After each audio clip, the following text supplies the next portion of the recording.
I mix what I like, what I like, what I like, what I like, what I like.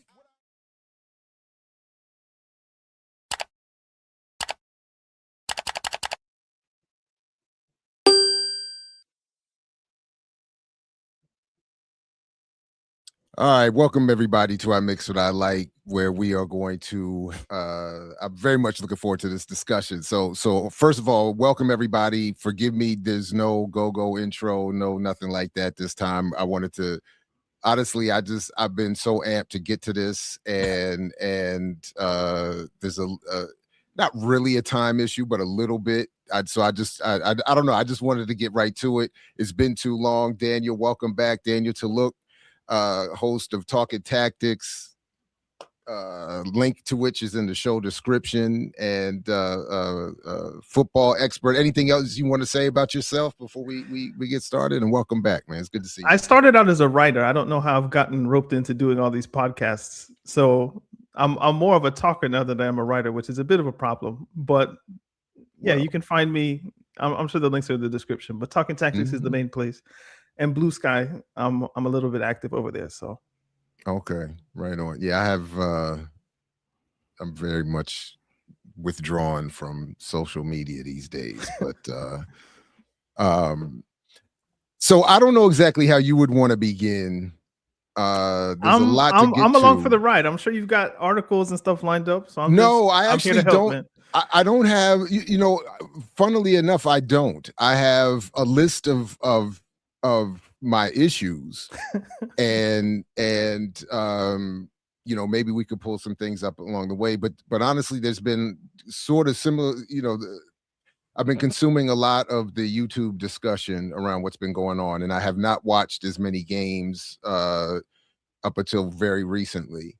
And but I do have a list of issues, and you know, I started to try to build this argument around why I would want to call this the worst sporting event of all time. Like when I put the title of the show together and everything, I was just livid about everything just around the whole tournament and everything that's been going on. But when I started looking into, you know, so I don't think I really did this properly, didn't put enough time and effort into it. But when I started doing searches for, you know, just putting in the search, you know, worst sporting events, you know, you get a lot of the atrocities. And so I'm not meaning to equate certainly with some of the tragic incidents that have happened like to sporting Hillsborough and things like that, like crushes and stampedes and those airline crashes, yes. and you know, like the 72 Munich Olympics got brought up in the list and all that. I'm not doing all of that. But when it comes to the list of sporting scandals, and even some of the discussion around, you know, I've you know, just I credit my godfather with this, but you know, he used to point out still does point out all the time that for as much as certain generations of us loved Muhammad Ali, there is this pattern of him getting these fights in all these imperial outposts, in Zaire at the time, in the Congo, and in the Philippines. And it's like he, you know, all this like these weird, you know, things like that. But then, you know, when they're talking about the NBA ref scandal of a couple of years ago, Donahue, something, yeah. Donahue is the host of the show. Donahue was the host. So Donahue must be the referee. Donaghy is the ref. Yeah. Or they'll say the 2014 Russian Olympic doping scandal and stuff like that. Like, to me, none of those things, you know, steroids in sport, in baseball, or, you know, none of those things hit what I feel like we're dealing with this World Cup. And maybe it's recency bias, maybe it's just, you know, so in that context, I was thinking of this as the worst. So, and in no particular order, because I've just been writing stuff down, and then we can double back and pick up on anything you would want to add or focus on. But in no particular order, just the Paraguayan senator or governor, you know, saying Mbappe is mixed Cameroon monkey or whatever. let's Some, just go line by line. So let's just stick to this point. want, Let's just okay, start all right, here. all right, So all right. Hold on. Yeah. So Go ahead. let's assume that the people who are watching this have been more strong than me, and have had your fighting spirit, and maybe only watching a game or zero, right? So the context of this particular incident is France played Paraguay. It was a hotly contested game from the Paraguayan side. I don't think they completed 100 passes in the game. So they were not involved in playing football. The only way that Paraguay can beat France is if they don't make it football. They literally make it a game of war. So the context was France got it wasn't a controversial penalty from Desiree Doué, but he goes down, Mbappe scores a penalty. At the end of the game, France win 1-0. And at the end of the game, there's basically no what would it be, like conciliatory, congratulatory handshakes or gestures from right. each team to the other. Yeah. Like they basically just went their own way. Like normally you see people, they swap jerseys, they do handshakes, they take pictures. There was zero of that. So I guess because Mbappe is the face of France and French football at the moment, there was a particular Paraguayan official who is a lawyer, who came out and released a post that said something to the effect, and I'm paraphrasing here, but something to the effect of Mbappe didn't learn how to suck. He didn't learn how to breastfeed. He learned on sucking coconuts or something like that, and that he wasn't raised by normal people. There was some language about chimpanzees, so very racist language. I remember it was put in our podcast group chat. This Amaria woman, and I read the quotes, and I was like, okay, so this is just this is a right-wing politician from Paraguay. But when you go to like her Wikipedia page and you look her up, the party that she represents in Paraguay is on Wikipedia. It's labeled center left to left wing. Oh, wow. And our response is, what kind of racism do they have in Paraguay, where the people who are even moderates, centrist, left wing nominally are out here with racism? Like, what the hell's going on in Paraguay? So this is something that we can come back to, but I mean, so yeah, they're talking about they burned him in effigy. Yeah. Yeah, called him a brute, and said this. If you find the actual quotes, yeah, I'm gonna find the actual quote. But there was again in our podcast group chat, one of my homies, Half-Hope, was like, you shouldn't even really dignify her comments with a response, because you're giving her racism and her comments oxygen, so you're blowing her up when she maybe doesn't need to be blown up. But then when I read the comments, I was like, no. Like, you need to respond to that with something serious. Like, there has to be a public remonstration from Kylian Mbappe or French football to those particular comments.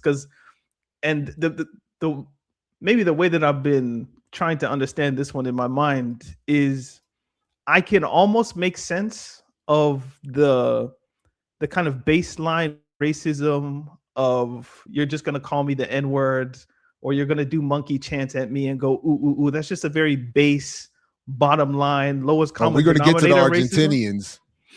But once a woman is saying, like, she called him the son of a bitch, flowery racism, poetic racism, that gives language and justification to those base feelings of racists, it takes it to a different level, I think, because this woman is not just an idiot in the crowd. She's someone who has legitimate political power that can do things with the racism that the layman may feel but can't voice, and she's able to voice it and then use that power. So you have to confront it. I think you can't just be quiet about it. Yeah. Yeah, so she calls him son of a bitch, and then he's not French. A Frenchman wouldn't do that. And by that, I mean, what was I'm not even clear what she was saying that he did. And then she said further that he's a colonized Cameroonian trying hard to pretend to be French. She called him a bitter, new money, arrogant, and ugly. New money. But she was going crazy in the comment. There it is. There it is. There it is. Instead of mother's milk, he sucked coconuts, and the most educated thing he heard were chimpanzees.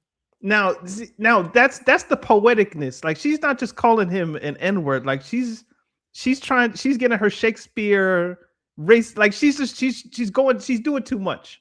And at that point, you have to address it. You should even address the lesser forms, obviously. But once you get there, it's just like, nah, bro, like, no, you can't do that. Yeah, and then his statement in response was, I thought, well said, and I thought, he did a good job. Interesting was the response to the response as well, which was, she says, like, she's going to sue him or bring charges because he mentioned that she was a woman. So she kind of weaponized her femininity against Mbappe to protect her from the racism. So there's the whole kind of nuanced layer there. But yeah, that's just one. And that was 10 minutes. So yeah, no, that's what I'm saying. That's what I'm saying. That's just the first point. Exactly. And I was just trying to look for any updates in terms of what you were just saying about her response.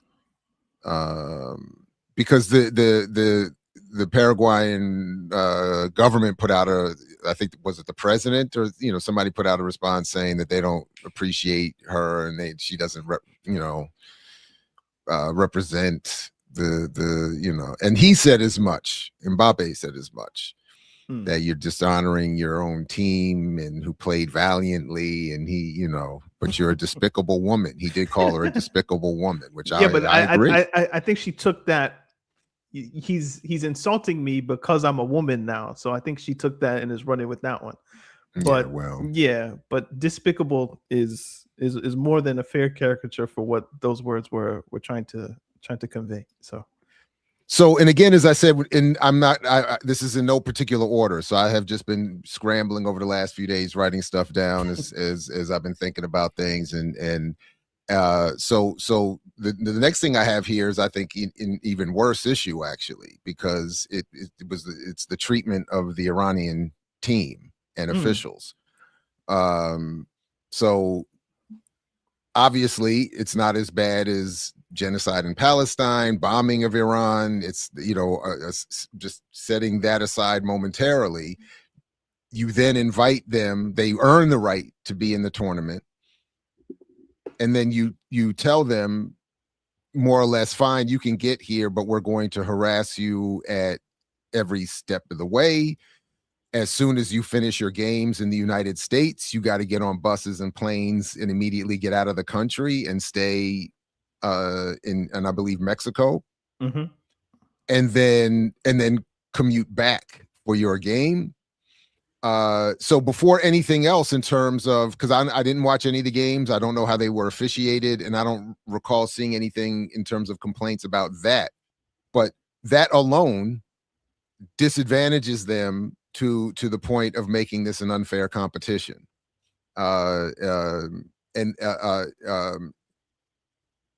What I thought was also interesting, though, that I did see, was the support in California, in particular, for the team by Iranian citizens or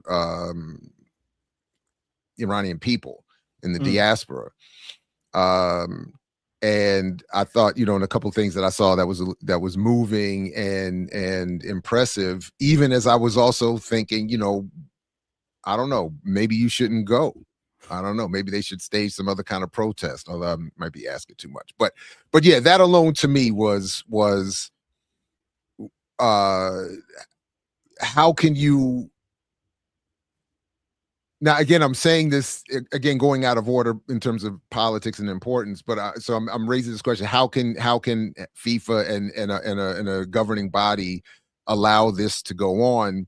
But you've already, of course, as we can come back to, basically, how can I say politely, genuflected before the current president and administration for this whole thing to happen, in this ultimate, I think, $13 billion money grab is what they're saying they're taking home from this World Cup. Yeah. But yeah, so Did you see any of the Iranian games? Did you follow any of this particular? And what do you think about any of that? To the cultural point, maybe start there first, because that's the one I'm probably least qualified to discuss.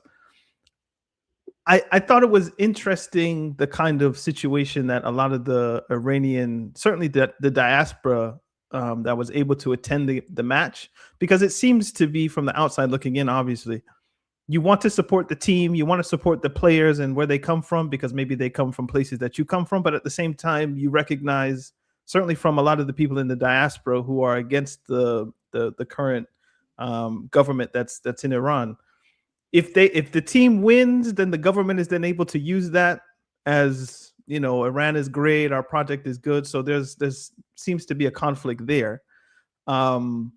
But ultimately, football does what it does, and people just kind of support the team at the end of the day.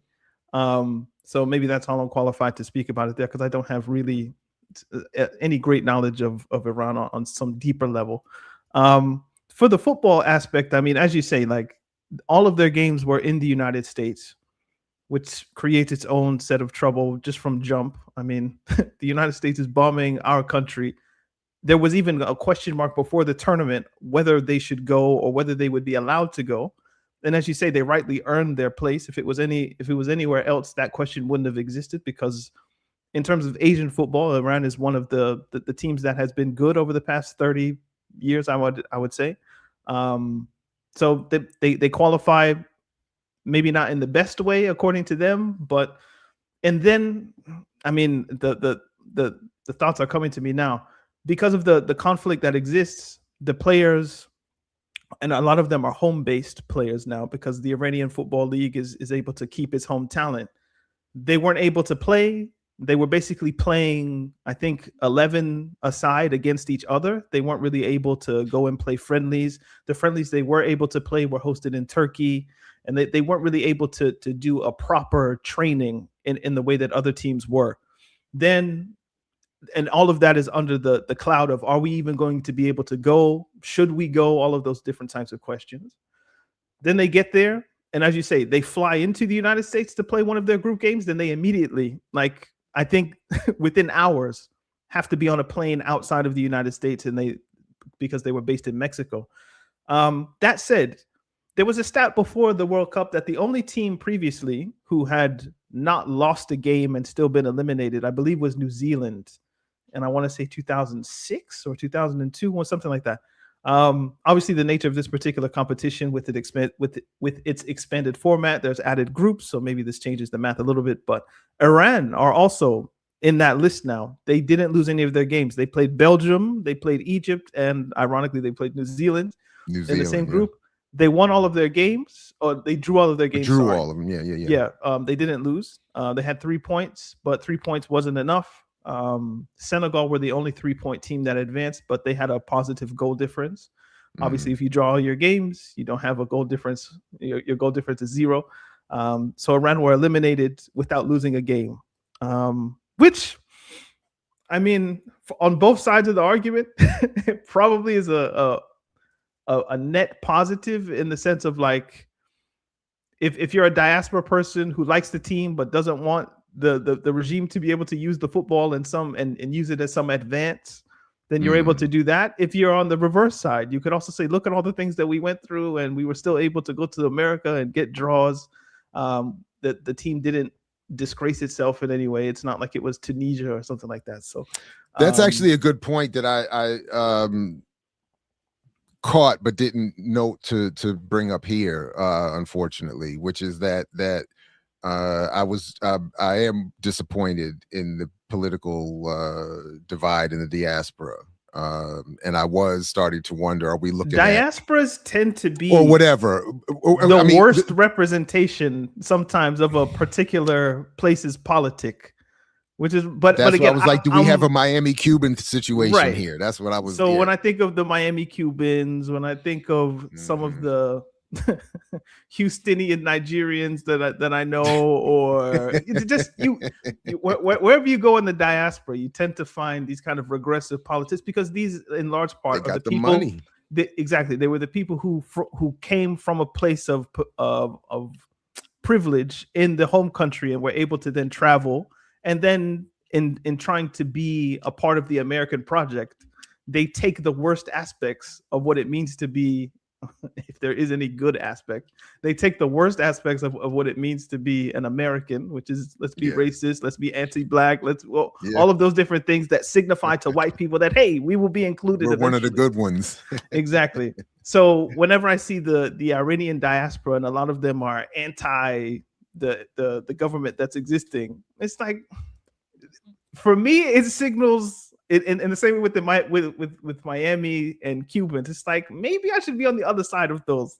Like whatever you believe, I believe the opposite, or at least I'm leaning the opposite way. I think it's at least, given a lack of knowledge, it's a good place to start. You know what I mean? It's let me start there. And then if I need to work back, I will. But and that was the thing, and that's on the list of things to bring up. And I'll I guess I could just bring it up now, is the cost of all of this.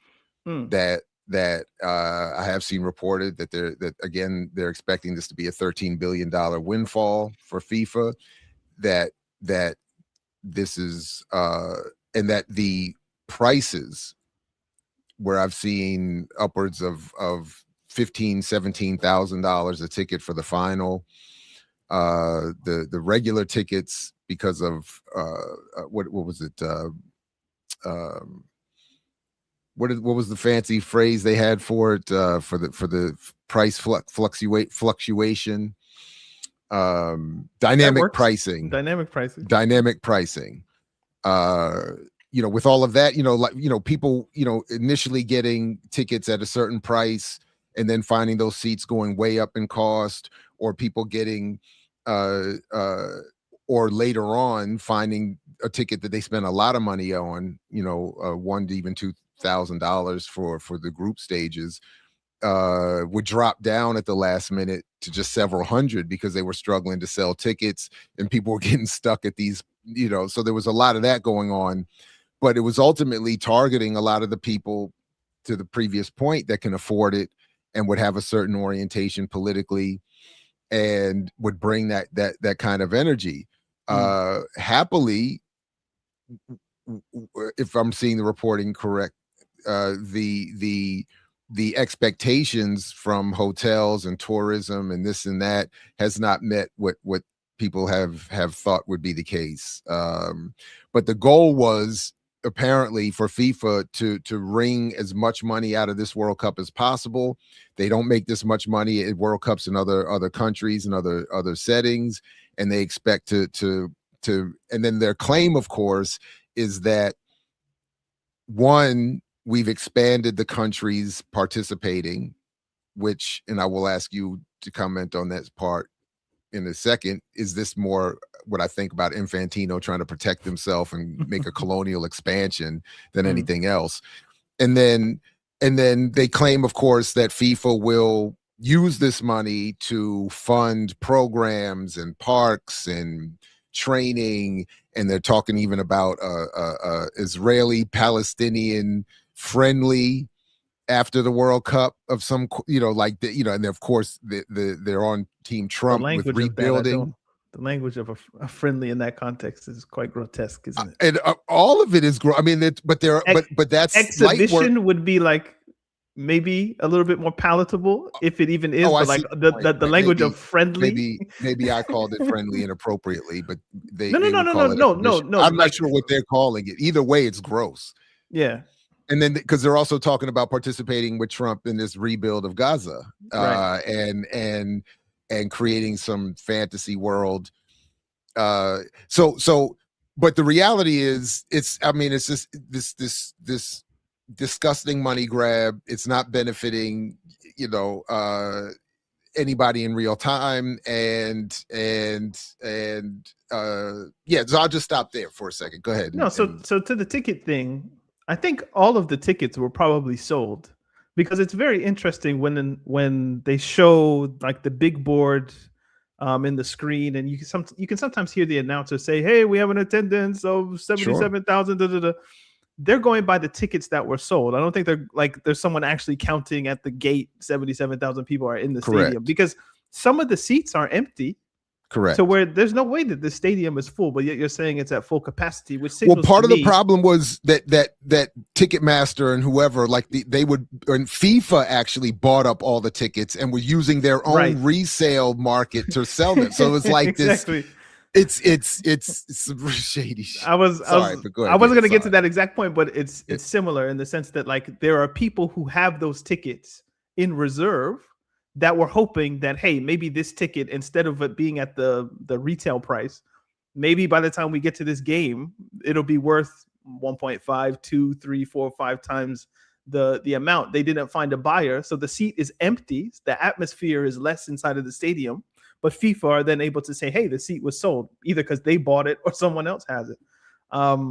So I think there has been, and to your point about hotels and restaurants and the businesses that would, I don't know, catch a windfall from all of these people being in these particular cities, if they're not recording some outstanding number of, sold out hotel rooms, or our restaurant, our mom and pop restaurant has sold X amount more, like, then it would suggest that maybe, yeah, it says the stadium has 80,000 people, but maybe there's only 50,000 in the stadium. So where the other 30,000, sometimes they try to say, well, when you see empty seats, that's because people are all gathered on the, in the inside at some fan zone or whatever nonsense like that. But I mean, I don't have the comments, and this is a dangerous comment, but maybe there are club teams that exhibit similar characteristics of the stadium sold out, but yet when you look at the games, Manchester City, it doesn't seem like there's that many people in the stadium, in the Manchester Stadium. As a former Washington football team fan here in the U.S., this had become a major problem there too, with these claims around, we have a 20-year waiting list for season tickets were sold, that kind of thing. And yeah, it's and then all of a sudden it's like, well, where's everybody at? And we see these real narrow shots on the screen. It's like, where's this wide shot? You know what I mean? It's like a shot like this. If you have a keen eye with the camera, like, they rarely ever get to that upper bowl. Like they keep it on the pitch, and then that lower bowl, which is normally full. But once you get up in the, I mean, what's the word that they use? The gods, up in the gods. The nosebleeds. It's scattered. And then what's interesting, like, I remember the very first game that was in, it's not Candlestick Park anymore, but where the 49ers play. Yeah. Levi's Stadium, I think it is. I think it's Levi. I don't even know. It might be called. Like, I was like, oh, there's people here. But then I was like, oh, the seats are red. And I think I saw that too. the seats are red, so maybe you think people are there, but people aren't there. So, well, there's this. I admit that I started watching this small, well, not small, well, not relative to me, but relatively small YouTube channel out of Canada that this dude runs, where and a lot of his coverage was on the World Cup and the claims about ticket sales, hotels, and tourism, and gathering what I could from his videos, it does seem as though the U.S. misjudged the numbers, and a lot of people are not going. A lot of Canadians, in particular, are not coming into the U.S. And of course, it has not. A lot of it has to do with the relationship with Trump and this whole 51st state thing. But also because and then somewhat similar, not that I'm at all on his team, but somewhat similar to what Rahm Emanuel said about why he didn't allow the World Cup, the mayor of Chicago, why he didn't allow the World Cup to Chicago, is being said in Canada by spots up there, that they were saying, and I forgot exactly where they played in Canada, but Vancouver, one of the major, Toronto, yeah. Okay, well, one of the other major cities, Montreal didn't have games. Maybe it was Montreal. Somebody from there was like, we're not gonna exploit our citizens with this game, and that's what Rahm Emanuel said. He was like, I'm not gonna. He was like, look at the numbers of what you have to do to get FIFA to come here. You remove all the labels of your stadium. You got to basically give FIFA your city They take control of the public transit and the parking and the branding, and he's like, and what do you get for it? He said, you get very little. And this dude in Canada was saying, you know, making comparisons to a recent Olympics that they hosted. He was saying, at least there we got things that would be permanently of value to the residents. With the World Cup promises, we're not getting anything, you know. So it's like you're not getting a I don't know, facility or whatever, a park or whatever that he, you know, you're just getting them. They come in, they take all, you know, take over, make all this money, and then they dip. And so yeah. Anyway, I you know, which if you didn't have anything particular to add to that, no, I was gonna add just one other thing, which is something that I noticed. If you haven't been watching the games, maybe you wouldn't, but you did mention it, which was normally if you know NFL stadiums or anything like that, like, you know what the place is called. So you know that the Patriots, the Boston Stadium is Gillette. You know that MetLife Stadium is where the Jets and the Giants play. It's really interesting that it's not called Gillette Stadium. It's called Boston Stadium. Or the MetLife Stadium isn't called MetLife Stadium. It's called New York, New Jersey Stadium, because FIFA, if they don't have a deal with you and they're not getting paid from it, they're just going to change the name. They're just going to, and they did.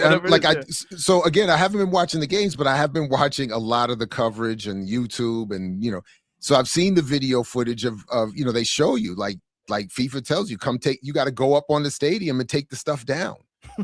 They're not even just putting covering over it. Like, you're literally taking the lettering off of MetLife Stadium and this and that stadium and doing all of this to accommodate. And I'm like, you know, I don't care, but well, from the perspective of some of these city officials, at least, and others who care about their communities, they're saying we're not getting anything for all of this, and the promises or whatever is not worth.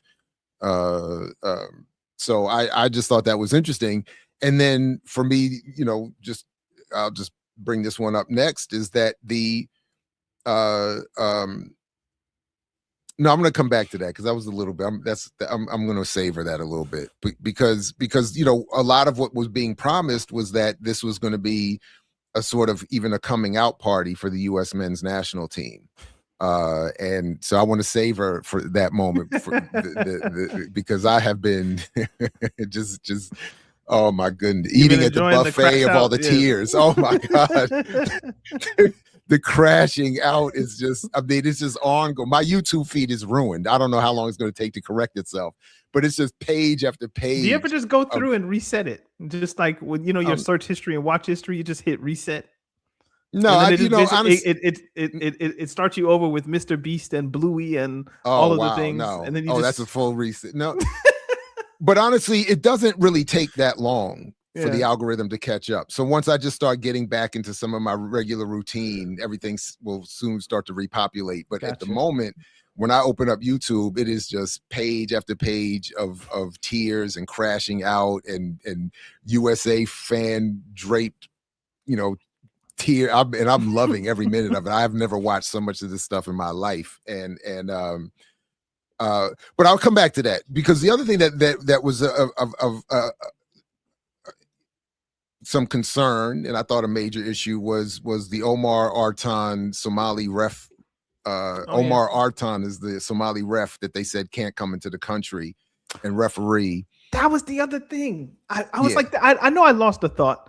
It would also help, if you want to help them, don't ban half the teams that are coming into your country. At least let those fans come to the country. Maybe the stadiums would be full. Maybe the businesses would, I don't know, catch some back end money. But like, when you ban Senegalese fans can't come into the United States because they're African, Cote d'Ivoire fans can't come into the stadium because they're African, you're rejecting, as you say, Somali referees just because he's from Somalia. There are people from Haiti that weren't able to come into the United States. It was, as we've been speaking a lot about the diaspora, of course, but those are the only people who can maybe go to the games because they're already within the country. But it would have been, from their perspective, nice if maybe like Cape Verdeans didn't have to pay $10,000 bond in order to get a visa to come to the country, who just has $10,000 lying around that, hey, you hold this 10,000 so I can go watch this football thing, and then maybe you'll give me the 10K back. So what kind of logic is this? So according to the pundits and whatever I've been watching, they seem to be defending FIFA as saying, in the sense, to the point that they said you've made the error of teaming up with Trump, but you're now letting non-football people, not that FIFA is all about football and not money and politics, but you're letting completely non-football people start to really mess with the politics and get involved. Now, of course, the U.S. government they claim that, quote, he was talking to some bad people in the days running up to the event. So that's why the Somali ref was, Artan was kept out of the country. But then, of course, FIFA said he's fine to ref some other major tournament coming up. Is it UEFA Nations League maybe, or I don't know, whatever. He's been given some other major tournament by the football world. You know what's interesting is, like, if the video of him going back to Somalia, bro's like a superstar now. Like, America hates you, that means we love you. and then I'm sure that when U.S. officials saw that, they just said, "See, we told you." See, like, bro, how they love him. I think the word they use on social media these days is motion. Like, bro's got motion. He's got motion. You know what, the sad part is, he's actually a very good referee. If anybody was watching the Africa Cup of Nations, he's one of the better referees. He wouldn't get to the position where he would be going to the World Cup if he wasn't. And he's actually a very competent ref. So that was also something that I learned a little bit more about. That is that, to your point, again, not that everything is always run perfectly and this, whatever, but referees are graded after every game, apparently. And then over time, you have to earn a certain rating to make these big tournaments. Yeah. So he put in the time, he did the work, he earned it. And then to have, again, a non-football, a completely backwards white nationalist, nonsensical,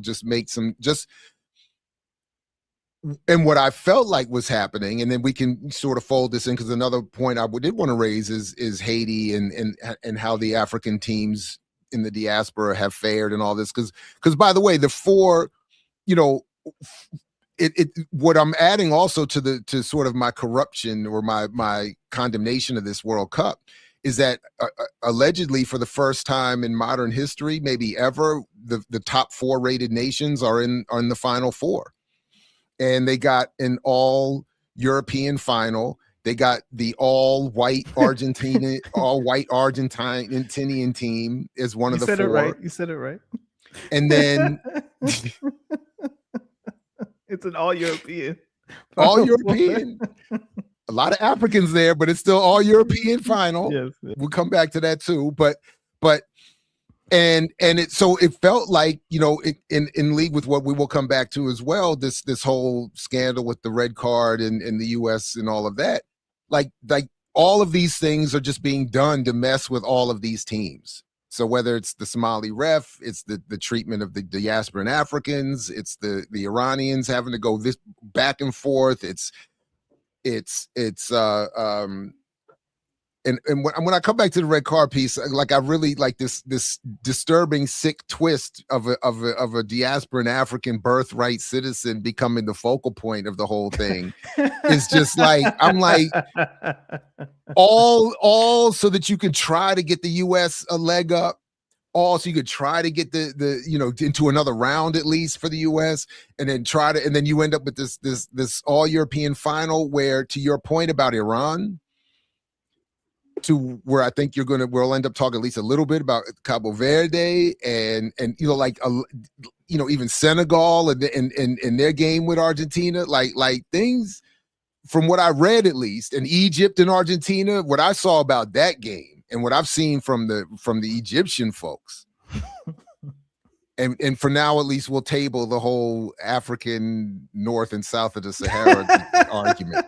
But damn, I'm like, it just felt like, honestly, I was just, again, not watching any of the games or much of the games. I'm sitting there and I'm saying, wow, this is just shady. This seems just shady. Anyway, so your thoughts on any or all of that?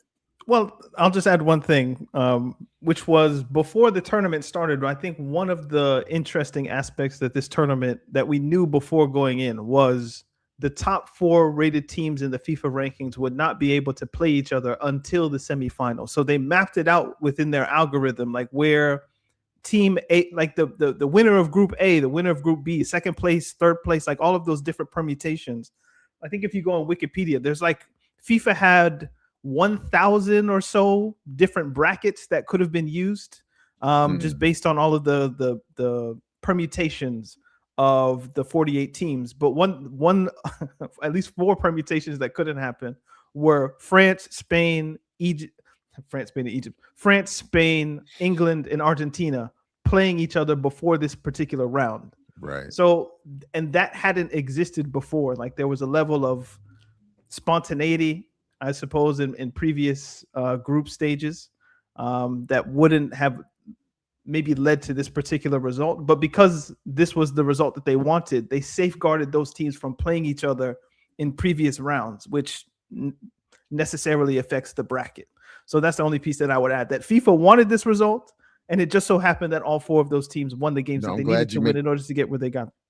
And in part, they won those games because in many cases they were matched up with lesser teams, and then they got, at least on paper, sure. And then they got, it seems like, a lot of help in some cases. I would say Argentina is maybe the team that you could point to and say they've gotten the rub of the green, so to speak. France were fortunate that they played Paraguay instead of Germany, because Paraguay upset Germany. Which wouldn't have been something. Otherwise, France would have played Germany in the round of 32, which would have been a heavyweight clash, you might say, fairly early on. Spain had to play Portugal, and that's because Portugal didn't win their group. Colombia won their group. If Portugal had won their group, they would have been shifted to the side of Argentina, which before the tournament, everybody thought we're going to get an Argentina versus Portugal quarterfinal, which would have been the winner of Messi, Ronaldo gets sent home and all those different types of things. But Portugal, they played with their food against DR Congo, and they dropped points in the group stage, and that led them to a place where they finished second. So Portugal had to play Croatia, Spain, then they would have had to play Belgium, France. Like their road was very difficult. In England, England had to play Mexico in Mexico City in the round of 32. Which was a very difficult game in Azteca Stadium with the altitude and all of the preparational aspects. And then you're playing Mexico in Mexico. So you're literally playing a team with an extra man. They say, the 12th man and all that. So Argentina's road has been pretty simple, pretty straightforward.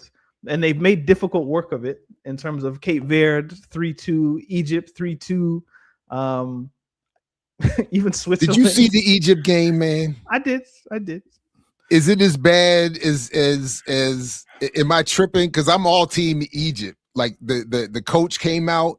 He was throwing up the I don't know what this means. That's like we're being shackled.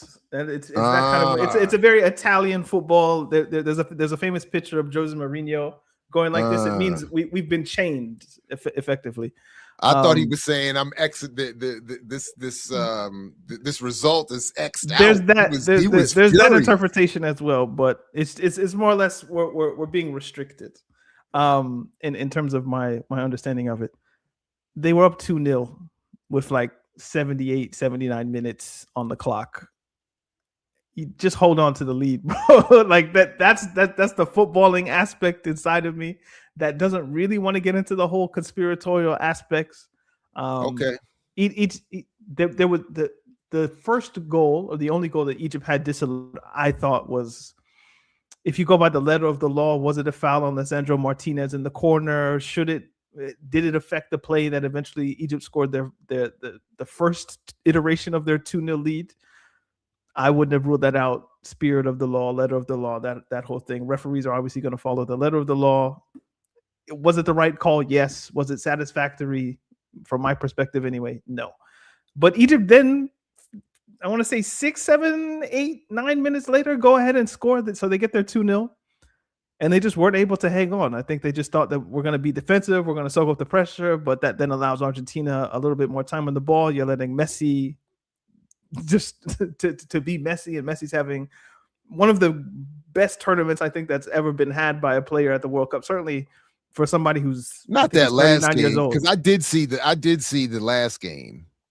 I mean, if you take one game in isolation, okay. Well, I'm just saying. But I'm saying if you're saying he's having the best tournament of all time or whatever, he can't have a game like that. He's having an amazing tournament, and I'm more or less grading him on the relative curve of bro's 39 years old, so he shouldn't even really be out here doing any of this. And it's honestly, it's almost Messi or bust at this point. So it is impressive to me to watch the game I watched, and I'm watching with a former member of the Panamanian national team who went home without scoring a goal, by the way, but we just keep it moving on that. And I was going to ask, but then I thought, don't ask. Yeah, but the goal, pun intended, was to get a goal. Like that's all Panama wanted, to score a goal, and they couldn't even. But we were watching the game, and it is I have to admit it's impressive at to your point, at 39, he's walking around and still, but it's a walking around. He's not running much at all, but it's a walking around that still ends up being crazy effective, and he still ends up in the right place to conserve energy. And then once he gets the ball, he's able to animate himself as if he's 15 years younger, which is the impressive aspect of it, I think. I can't front. I can't front. But I hate his whole team and his whole and his silence around their racism is loud. So right. I'm not messing with them. But no, go ahead. No, I was going to say to your initial question, the roads for 3 of the teams, I would say, have been more or less difficult. I think Argentina's path, they've made it difficult, even though they've made it entertaining. But that path was easy. But you would more blame Portugal for not making that road more difficult. You would maybe blame Colombia for losing to Switzerland. And maybe Colombia against Argentina, you'd get some Copa America vibes. It'd be less about football, more about spirit, heart, those types of things. And maybe Colombia on the day could have been better, but likelihood is Argentina win. But as a football fan, I'm not going to complain that we get England, Argentina, Spain against France. I feel like it's very fun. So, but did England get away with the ball hitting the wire? Yes. Did that happen? They did get, so that did, yeah. So they, and what should have happened with that? Because it resulted in England getting a goal against. I'm not a huge, like, I don't have the. By the way, folks were saying the claim was that a clearance from the Norwegian goal, Norway, right? The Norwegian goalkeeper punts it, and it hits the wire of the overhead spider cam. Yeah, and drops perfectly for the English player to pick it up, run down the field, boom, boom, and it's a goal. Yeah. So I think what should have happened is if the ball hits some foreign object. Hey, my bad. I'm sorry, but that's the channel I'm talking about. Guard the Leaf. Wow, that's interesting. That Canadian channel I was referencing, this is it. So that's deep that the chat, of course, the undefeated chat is aware. Guard the Leaf is the channel I was talking about. I do like what Buddy does with that. And so yeah, anyway, sorry about that. Go ahead. No, that's fine. What was I saying? If a ball hits, like let's say there was a second ball on the pitch, you wouldn't just keep playing if the ball hit the other ball. I remember there's a famous goal that was said scored. It's supposed to be a dead. That's supposed to kill it. Yeah. That's what I remember. There was a famous goal. I think it was a Premier League goal. I want to say it happened with Sunderland, where someone took a shot on goal. And I think in the pre-match celebrations or whatever, like there were balloons on the pitch, and the ball hit a balloon and ricocheted into the goal. But this is without VAR and all these different things, and the goal counted. I can just remember that one vividly of just an example of where like a ball hits a foreign object and the goal shouldn't have stood, but it did. This one, FIFA apparently have technology in the ball, and this is again up to your own discretion of whether or not you want to believe FIFA. They have this kind of, I think they call it a snickometer. Like they can determine whether or not the ball was grazed. So there's like a sensor that like kind of pings up like a heartbeat monitor or something. It's like there's nothing. You strike the ball and it goes up. They say there was no signal that the ball was hit or that was touched. But if we use our eyes and people have mapped out the trajectory of this particular goal kick, you can clearly tell that the ball should land further than where it does, based on, unless there's a strong wind or strong gust that has just killed the momentum of the ball. The angle doesn't quite look right. All of the pros I've seen in their clips have been like, it was obvious and FIFA's lying. So yeah, that's crazy. And there was also FIFA is kind of like take our word for it. They've done this twice now. I think, was it Bosnia against the United States where there could have been a goal that was onside, offside. I think it might have been Bosnia. I don't know. I only watched that game via updates for the score, and as long as I saw they were losing, I was like, I didn't watch any of the American games. If I'm going to be real with you, I didn't watch Belgium. I didn't watch any of the group stage matches. I didn't watch Bosnia in the round of 32. So I tuned in at the end of the Belgium game, so I saw Lukaku's goal, and I saw him do the Trump dance, and I was is ebullient the right word? Am I saying that? That's a good word. Yeah. I was over the moon. We were up there. I was like, hit it, and we kept replaying it. All of that.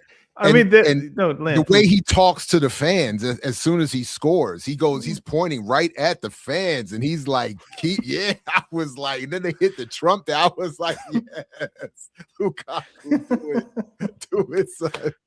But no, I didn't watch, but I've watched, I feel like every second of the coverage of that game. If someone has put a video on YouTube talking about USA losing to Belgium, I feel like I've watched it. And I've helped everybody's algorithm. I'm in the comments, I'm hitting the like button, subscribing in some cases. I'm like, keep going. All the tears. Are we here? Are we at the moment? Let's do it. Let's do it. Let's go. Let's go ahead. We did Smiley ref. Well, I did want to say, can we just say another word? Could you just say another word about the diaspora teams? Like my Haiti jersey has not showed up yet. I did order one. I was hoping it would have been here by today. But you know, so Egypt and Morocco, in terms of technically African continental teams, were the headliners, of course. You know, it's just a lot of, you know. But Cape Verde, I mean, they came very close, man. To apparently, I didn't see the game, but I saw some of the highlights to putting Argentina out, and you know, valiant effort and all of that. So yeah, what would you want to say about any? About any of them? The first thing I would say is there are at least two channels that I would say, if you're into African football and you want to know how the African teams did from people who are on the continent and do really, really, really good work on it. Maher Mazahi at African Five-A-Side Podcast is one of the best African journalists that you can get. And Ali Howarth is another one. So those two in particular are really, really good. But Africa has a wealth of journalists that are really, really good and talented and can describe these things way better than me. Africa took 10 teams to the World Cup. So while we were while we were talking, I was trying to remember which were the 10? Who were the 10? So in my mind, I just do it geographically. So we'll start in North Africa. We'll start first with Tunisia. Tunisia was the worst. That's right. Of all of the African teams. I don't think they got a point from their group. They sacked their coach after the first game. They brought in Hervé Renard. He lost I think by a similar goal margin, and then they lost their third game in the group. So, but that was the only African team that did not qualify to the next round. So Africa took 9 out of 10 teams past the group stage, which was the highest proportion of any confederation to advance to the group stage. So I think Europe had somewhere around 85%. South America was again around 88%, somewhere there. But Africa took 90% of their people into the next round, of their teams into the next round. The issue being Africa didn't win one of their groups. So they qualified either in second place or as one of the best third place teams, which kind of sets you up for a very difficult round of 32. And that's kind of what happened. This is a point that I think a lot of people have said, but I think it's worth saying, which is the previous allocations for African nation or for the African continent was too poor. It was too few. 5 out of 32 was nowhere near enough. Once the tournament gets expanded then to 48 teams, Africa are then given a larger piece of that 48 pie. And I think 8 to 12 teams is probably it's perfect for a 48 team format based on the quality that exists on the African continent. And I think that was proven out in this particular tournament, that doubling the teams effectively did not have some deleterious effect on the output. I did want to ask you about that too. Not just in terms of Africa, but there was some discussion if it was diluting the tournament and it was going to create this. And it didn't seem, again, I didn't watch it closely enough, but it didn't seem like that's what happened, given how close a lot of these games were. No, but how do I say this kindly? I think there's a lack of geographical understanding with the everyday person. So if you were to ask people, how many countries do you think are on planet Earth right now? I think the few people that I've asked, I've heard like 50, 70, 100. I'm like, bro, there are like at least 220 countries on the planet, to where I was going to say there's 52 in Africa alone, right? Yeah, there's 54 in Africa, there's 55 in Europe. There's a lot of countries, but I think when people see, hey, we're expanding the World Cup from 32 to 48, how many countries? That's the whole world. It's like, that's not the whole world, bro. It's expanding a tournament from basically 20% of the world to 25% of the world. So it's not that great of an increase. And even today, I read that they want to expand the tournament to 64 teams, which is just another FIFA money grab. They're like, hey, this expansion worked. Why don't we keep doing it? I think the more you keep expanding it, the more you keep diluting it. I think 32 is a perfect number. They just need to reallocate the positions, but they're never going to take spots from Europe and give those to the rest of the world in some kind of equal way. Even in this expansion, Italy was still complaining after they didn't make it. They were like, nah, how could it be that Italy's not going? That's a perfect way to get us back on track. That's a perfect way to get us back on track, because their coach, Gennaro Gattuso, famous Italian midfielder from the 90s and early 2000s, who's their coach, was saying things to the effect of like, Africa don't deserve, why are Africa getting 10 teams? It's going to ruin the competition. How do they even have any good teams? Which makes the point of Africa getting 9 out of 10 into the group stage, or from the group stage into the knockout rounds, a success. Again, the issue becomes how many of those. This is how I've been wording it, which is it makes sense in my mind that 9, 10, 12 African teams are in the world's best 32. Like, that makes sense. Like, that's about right. Like somewhere from 8 to 12. That checks out. Once you cut that number from 32 to 16, though, and you're asking how many African nations are in the top 16, I'd give you Morocco, I'd give you Senegal, perhaps. But outside of that, just strictly on paper, it's very difficult to start seeing where do these other teams come through. So Africa, the next step is getting from that 32 to 16 bracket into that top 16 to 8 to 4. And then maybe, who knows, like maybe Morocco or Senegal or whoever can get the talent could maybe win a World Cup in the next, 40 years or something like that. So that it is what it is. So the round of 32 was an essential bloodbath for African nations. Okay. 7 of the 9 were eliminated in that round. So Ghana lost to Colombia. DR Congo had a valiant effort against England. Harry Kane stepped up and the fourth quarter. Let's say we haven't even got to the hydration break element of this whole thing. You know what? That's not even on my list. So yeah, let me make a quick note about that, and then we can add that for sure. And then yes, to somebody asked in the comments, we can come back to talk about Harry Kane and his Donald Trump golf thing. But yeah. So let's see. Tunisia didn't make it. South Africa lose to Canada in heartbreaking fashion. I think it was an 91st, 92nd minute winner, 93rd minute winner. Ghana, like I say, lose to Colombia. It wasn't really a match. DR Congo put up a good fight against England. Let's see. Ivory Coast leveled with Norway, 1-1, and then just sloppy defending. Haaland found space in the box, and they lose, I think, in the 80-something minute to Norway. Algeria really didn't put up that big of a fight. I want to say they played Austria, and that wasn't really that impressive of a performance. Senegal on paper, are the African champion. Well, actually, on paper, they're not the African champions. They should be. On paper, Morocco were the African champions, but in everybody's brains, we saw the match.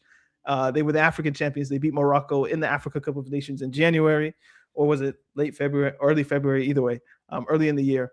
So many people had high hopes for this particular Senegal team. This is Sadio Mane, Koulibaly, Idrissa Gana Gueye, Edouard Mendy, Nico Jackson. Like they have talent. They have really good players.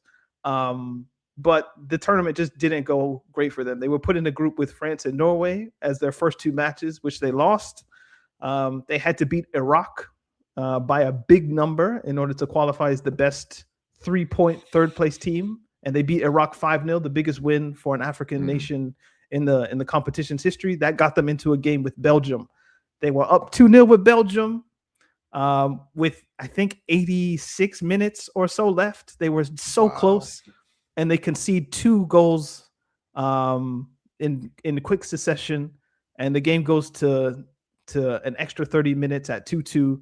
And in the 120th minute, so just seconds away from penalties, Belgium scored 3-2 and knock out Senegal. So the way that Senegal lost and the expectation that we had for them before the tournament started, I would say they were maybe the most disappointing based on what we thought that they could do.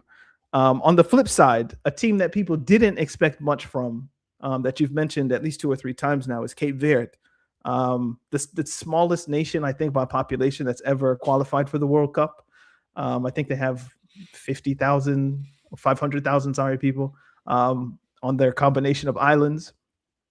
And their first game is against Spain. Everyone's expecting Spain's going to win 5-0, 6-1, 7-3, 11-0. And no, Cape Verde got a draw from the European champions, the defending European champions. Their next game was against Uruguay. So a very competent, rugged team in Uruguay, obviously being coached by Bielsa, who's more of a free-flowing, open, positional type of coach. So there's some conflict there. Oh, Curacao. Okay. Smallest African nation. I'll make that amendment then. I could still be right. What was I going to say? Uruguay. So their first 2 games are against 2 teams that have won the World Cup before. And they were able to get 2 points from there. And they drew their 3rd game and got in. So, or did they win their last game? They did. I think they must have beaten Saudi Arabia. I've forgotten the result. But either way, they qualified and they played Argentina. And Argentina, everybody again was thinking, bro, Cape Verde against Argentina, easy Argentina win. And Cape Verde played one of the best games in a losing effort that I think the World Cup has seen. They played the defending champions very tight. Argentina went up 1-0. Cape Verde fought back and got 1-1. Argentina went up 2-1. Cape Verde scored one of the best goals. I did see that goal. Oh, Lopez, my goodness. I want to say the name, Cabral Lopez. Or Sidney Cabral Lopez, I think is the name. Cabral, obviously, I'm sure people here would be fond of that particular 2-2. So. And they were so close to getting maybe penalties, and who knows, their goalkeeper, Vozinha, is 40 years old. I think he went from 50,000 followers on Instagram to over 20 million or something like that. He's one of the better stories of this particular World Cup. So many saves against Spain just kind of set that emotion. But yeah, Argentina score a late winner and send Cape Verde home. So, and then Egypt and Morocco are the two teams that advanced to the round of 16. I think Morocco advanced and Egypt didn't. So that's my Africa recap. Hey, I appreciate that. Was very well done. That was a great summary. I appreciate. But it's not over. I just remembered because people are limiting Africa to the African continent, but Brazil is an African team. France is an African team. So France, I'm telling you, the two white starters on France's team are, to me, as much an affirmative action hire as I've ever seen. Like, seriously, Rabiot and Digne are irreplaceable. Seriously, but all right. I was like, type in Laurent Blanc and quota on Google and see what comes up. Laurent Blanc quota. The Laurent Blanc quota affair was a 2011 French football controversy. It involved a secret meeting, recordings, dual nationality players, and government investigations. So the transcript showed high-ranking officials, including national coach Laurent Blanc and technical director Francois Blacart, discussing a secret 30% quota. This limited targeted Black and North African dual national use in regional training academies. 30%. If so, out of that 30%, 90% make it to the national team. I think they're saying that they want at least 30% to be white. Oh, is that? So I think that's what they were saying. I could be wrong. I could be wrong. But I just assumed that they wanted the majority. They were like, no, we see what it is. We just want 30%. But now, okay, what's the math of 2 divided by 9? Does that check out to around 30 or somewhere in the neighborhood? 2 out of 11 is what? Oh, 2 out of 11. No, well, that it can't be. 2 out of 11. 18.8%. So 18.18. So they're not quite hitting the projections that they set out 15 years ago, but it could be. It could be somewhere along those lines, because if you remember the what was it, the 2022 final, by the end of it, the only white player that was on the pitch for France was Lloris, who had a disastrous penalty shootout. The goalkeeper, yeah. But that's not a problem. He's been replaced. Magnon is there. That's why they kept cutting the greasemen in the stands. They were like, there's another white player. He's just retired or whatever, sitting in the stands. Oh my goodness. All right, but listen. So okay, but before we get to that, because we'll wrap up with them in the Final Four and all of that. I do want us to have enough time to delve into this USA. Oh, the thing. USA. Okay. Yes. So just quickly, I want to try to quickly recap what, as I understand it, the situation here. So the US, they're automatically qualified because they're a host nation. From the run up to the World Cup and even going back to last year's Gold Cup, when Pulisic, who is the U.S.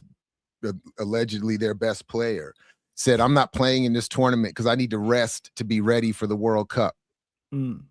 Then he shows up at the World Cup, and whether it's through injury or anything else, it's, I think, 1 assist, no goals, and the U.S. go home losing 4-1 to Belgium after having, according to the press, generated all of this excitement and hope, having qualified, having made it to almost as far as they've ever been in modern history. I think they made it to the final 8 in 2002 or something like that. Something like that. Or 06. I think that might be a result in either 1930 or 1950. Yeah, that's why I said modern history. Yeah, they went far back in the 30s, and I think the first World Cup. I remember ESPN Classic did something about that in 1950 when I was a kid. I was like, wow, this is like 19, we're going all the way back. Okay. They're going way back. And so there's all this excitement, and I've been hating on, so even back when we were doing shows before, I've been hating on Pulisic, that we had talked previously about his Republican, registration, him doing the Trump dance at one point. Then he's doing all this press. I did see some of the commercials. He's in commercials with Messi. He's doing GQ spreads. It's all this stuff. And then they show up and ultimately get bounced in ugly fashion. Now, the thing was that, and I didn't see the game, but Balogun, they keep calling him Balogun, and I can't imagine that's how you actually pronounce his name, but I may be wrong. But my Nigerian brother says Balogun. Okay, I would have always thought it was Balogun, something closer to that. But the U.S. press keeps calling him Balogun. That's Philon Balogun, and I'm like, yeah, right. But a Nigerian birthright citizen in the U.S. who Trump and them wouldn't even want to be on the team. And I think there's I should have looked this up. Somebody in the chat probably knows. There's like 4 or 5 at least players in that category on the U.S. national team, something like that. Tim Weah, but maybe? I'm not entirely sure. I'm just trying to go through and think like who it might be, but I'm assuming there's some of those Latinos in there. But Malik Tillman is another one, I think. The other brother that, because he grew up right. He had a military father, black military father, something like that.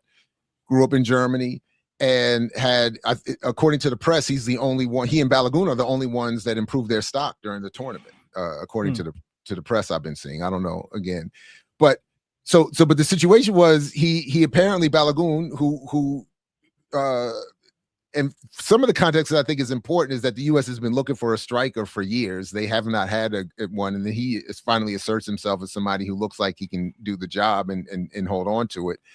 And is apparently having one of the better tournaments for the U.S. team.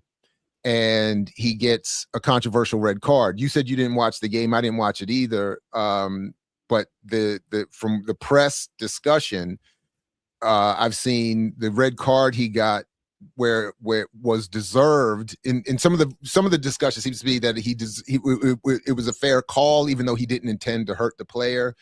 But given the nature of the tackle, even if it's an accident, you got to give the card. He's given a red card. And then allegedly what happens is, and then FIFA, it's important to note, have no appeal process for a red card. You get a red card, you're out of the current game, and you have to sit for the next game. Apparently Trump didn't know that part. And apparently his people in his administration started whispering and saying, by the way, our best player has been banned from the next game.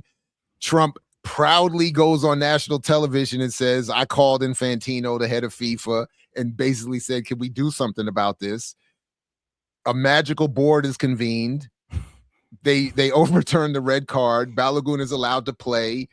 And, and a lot of people in the sporting press and the YouTube streets were saying, first of all, it turned everyone who already wasn't against the U.S. because they were all saying if the U.S. wins, it's just going to make the tournament look even worse. It's undermining the game, like all these purists and I can they're like you're ruining our game. You're ruining our game. You got Trump coming in here. He doesn't even know the rules. He doesn't know what's going on. How can they're saying Infantino has to step down? They got to get rid of him. And then what I did end up admittedly feeling a bit sorry for is that the face of this alleged scandal is this black player, is this birthright citizen brother from Nigeria who this country doesn't want here, doesn't want to take, and is, but now wants to do the, and I thought the first thing I thought of was, here we go with Jesse Owens again. You can't wait to use a black man that you hate at home to get over on the international stage. And then he apparently, and then he doesn't play well. In the next game where he wasn't supposed to be allowed to play, he's reinstated. Some of the scuttlebutt seems to be that the team was disoriented and it distracted and whatever. And that's why they came out against Belgium and played so poorly. People saying the worst game of the tournament, bar none, of all the teams, not just of the U.S. performances. And unfortunately, while I think real people who appreciate the game will note that Balogun had a good tournament, ultimately, for the most part, he's just left as the face of this scandal. And then they said he went to the Belgian's coach and apologized and, said, I didn't, and they were talking about how much of a gentleman he is. And I don't know how I feel about that either, but anyway, so that's what happened. But I've just been loving the fact that they lost getting thumped, as we said earlier with Lukaku doing the dance and the salute. He's talking to the fans and the Trump dance, and they did it again in the locker room. Apparently, they're like, for social media and whatever. And everybody's just disappointed about the U.S. loss, and then they're pointing to Pulisic, who's been termed Captain America, and they're saying, the only thing that's really saved him apparently is that he had a legit microfracture in his leg when he left the game early. Because initially, when he left the game early against Belgium in the second half, a lot of former players were there like, man, if you'd had to carry me off the field, how could you walk off the field? And a few of them had to walk it back because apparently he did have an actual, broken leg, but or ankle or whatever. But the fact that he didn't do well, I'm not mad at. The fact that the team didn't do well, I'm very happy about. And let me just stop there. Let me let you. No, so okay, I didn't watch any of their games full 90 minutes, but obviously you're monitoring it just so you can be slightly informed about it. I would say, even though I didn't watch, when I was asked, I think after the second round, like, what's impressed you the most, I would have said the results that the United States team is getting. They beat Paraguay 4-1, I want to say. They beat Australia, and they advanced to the knockout round after 2 games. So they didn't have to play a full strength team against Turkey in their third game, which they lost. Yeah. But I think Pochettino, the coach of the United States, was basically saying, like, I'm not here to win a game in the group stage. We're here to win the tournament effectively. So I might have made some changes against Turkey, but we're trying to set up the game, the round of 32 game, where they played Bosnia and Herzegovina. They won the game, but as you say, Balogun gets the red card.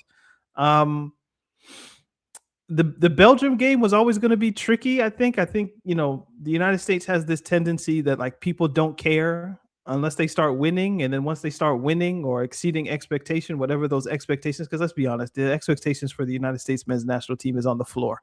So if they win 3 games out of 4, oh my goodness, this is the greatest team that's ever existed. This is our golden generation, and let's do it. USA, USA, USA. All of that kind of stuff comes out. But if you're a thinking person, the United States against Belgium, I know they played in a friendly within the last year or so, and apparently they did 5-2, well. But let's be honest. No, I thought. I'm sorry. Keep going. I'm sorry. No, it might have been. I know they played, but I can't remember exactly who. I thought Belgium beat them 5-2. It could have been. It could be something like that. Yeah. But like, Belgium are going to beat the United States. But what happened was everyone was so gassed that the United States are going to do something that I think it did get in. It went from the sporting arena, and it was already very close. The sporting arena and the political arena. In fact, it was intertwined. What am I saying? But so all it took was just one probably phone call, email, whatever it was, from the footballing aspects to the political one, and Trump does what he does. He just meddles and fucks shit up, right? So my issue, not my issue. Part of my thinking was the United States could have played Senegal. If the result against Senegal was if the Belgium Senegal result had been what it was supposed to be in those 86 minutes where Senegal were winning, it would have been Senegal against the United States. Now, my cynical reading of this is no matter who the United States was going to play, Trump was going to get involved to ensure that America's best striker was going to play in the round of 16. Yeah. So for me, I'm thinking if the downfall of FIFA is what people are seeking or thinking about, or at least the downfall of Infantino or just his reputation in general, is it better that a European team is the one that feels aggrieved but before the game starts, as opposed to an African team? Well, what I mean to say is if meddling is going to happen, that the victim was Belgium and not Senegal, I think that has a particular, it holds more weight in the current political state than Senegal and CAF putting out these statements about, hey, we're being messed with, this player shouldn't play, we're going through all the appeals processes. If the Senegal Football Federation and CAF had put out the same statement that Belgium and UEFA did, I don't think there'd be as much movement in the European Parliament to see what's going on with FIFA and what's up with Infantino and all of these meddlings of Trump and what's going on with this kind of incestuous relationship between the two. So that's more of my cynical reading. That's right.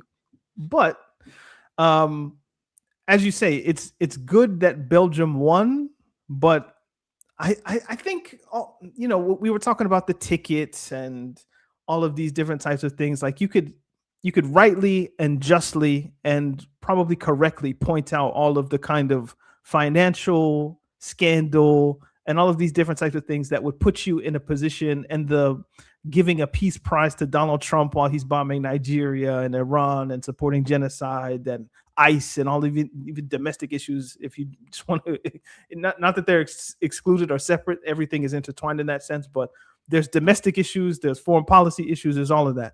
So to have Infantino giving this man a peace prize is already quite nuts. So if you were against it on those principles, you can accept it.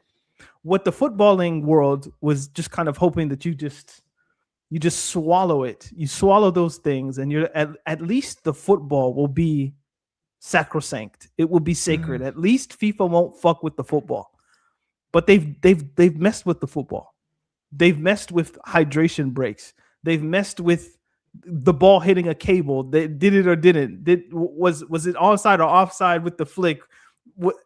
How is VAR being implemented? All of these different types of things, and who is it being implemented for and against? I'm not done with that either.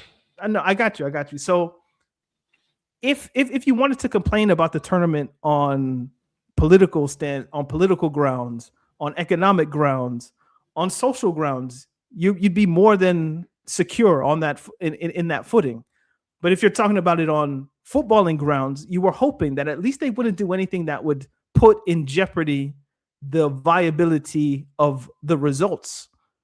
But they've done that. Once a politician inserts him or herself into the working apparatuses of, you can't appeal that. And even if you can, it was judged that no, it was a red card. But once the political muscle of Donald Trump, or I'm blanking on the Canadian Prime Minister's name. It's the Canadian Prime Minister, or what is his name? I don't remember either. Carney. Yeah. Is it Carney? Probably. That sounds right. It might be Carney. Like if any leader of any country is just like, no, I'm going to put my finger on the scale here, and we're going to change what happened on the pitch, it puts into disrepute everything that happens. Like, you can no longer believe in what you're seeing. Which for me, I mean, should at least be a death blow, Carney, yeah. It should at least be a death blow to Infantino's regime at FIFA. Because it's been so bad that Sepp Blatter, who's synonymous with corruption, is having a revival in the sense of like crazy. Sepp Blatter is coming out and saying like, bro, like this is corrupt. This is terrible. It's the same thing. It's when George Bush Jr. is pointing Right. at Trump, talking about, man, this is really bad, dude. Like that's where we are with soccer. Like that's where we are with football. Like that's crazy. And the lesser evil can now point to the greater evil and say, "Oh my God, that's evil." But it's like, whoa, you're evil too. It's like, son, somebody walked up and threw money at you at a press conference, set Blatter, like to make a point about your corruption. That's a very famous meme, even at this point. Right. So somebody just throwing a bundle it's of gone money. that far to where there's a resurrection of Sepp Blatter, and I think the George Bush Jr., if we'll call him that, is kind of analogous in that way. So I can end it what was I work it back. That was the other thing. Okay. You sort of touched on this with the red card to Balogun. FIFA never said we're rescinding the red card. Like they never overturned the decision. It. Yeah, they suspended the sentence. But my point is that they never said we made a wrong call. Like they're acknowledging we're changing this for something else. We're suspending it. Whatever we're not doing this because we reviewed it and said no, this isn't a red card offense. They're not doing that. They're saying no because it wasn't. I mean, it was. No, it was. I mean, it was. Now, what's interesting is they did this previously, and they did it in the same tournament because Cristiano Ronaldo, yeah. I think it was in a European qualifier, maybe the last European qualifier, he struck someone and received a 3-match ban that didn't even apply to the friendlies that Portugal were to play. And FIFA came out and said, what we're going to do is we're going to suspend his sentence effectively. So the 2 matches that he wouldn't have played in the group stage against DR Congo and Uzbekistan, where he scored 2 goals, he shouldn't have played those games. But they suspended the sentence and said something to the effect of if he does any behavior like this again, then the 2-match suspension will be reenacted, or it will be reinstated. And Balogun got the same treatment. It's just that Cristiano was done so long ago, and so people had kind of more or less accepted it. FIFA reinstated Balogun like 24 hours before the match. Did the Portuguese president or prime minister get on national TV and say, I called Infantino and said, I think because Trump was like, he even said the whole thing. Somebody told me, hey, if he gets a red card, he can't play. And I was like, I didn't know that. I don't watch the games. And so I called Infantino and said, hey, Johnny. It's so crazy. Like, if he's so brazen with the behavior that I guess it's I don't watch Star Wars, but it is a Jedi mind trick in that sense. Because if this would have happened with, let's just use a previous president and Joe Biden, if he would have made that same call, but he wasn't out with it. If some journalist found out that had happened and it came out later, it would be such a big scandal. But because Trump in real time is like, nah, I did it. Like, what's the problem? If we win, it's rigged. If we lose, it's also rigged. Like, those kinds of statements, just it damages more than it damages Trump. I don't think anything can damage him at this point. He's Teflon in that sense. But it damages FIFA. It's like, well, and that's what I was agreeing with in some of the reporting I watched. They were saying, look, we get Trump is going to do whatever he's going to do. In some cases, they were even saying, we don't even mind. We appreciate somebody trying to get their team over. The point is, the authority is supposed to say, exactly. Like FIFA's supposed to say, nah, man, he's suspended. But it's so thankfully they lost, and I do wish Balogun was not the face of this, though. I do. No, and just felt quickly, bad. A moment of empathy for him is for 2-3 days. I'm sure he thought, number one, I let my team down. I made a game more difficult that didn't need to be against Bosnia, and now I'm not going to play in the round of 16. So then he's immediately in that mindset of, I've let my team down and I'm not going to play. So he's not training probably in the same way that he would have for the Belgium game. He's not getting the same amount of preparation. The coaches are even thinking, we don't even know if we have this player.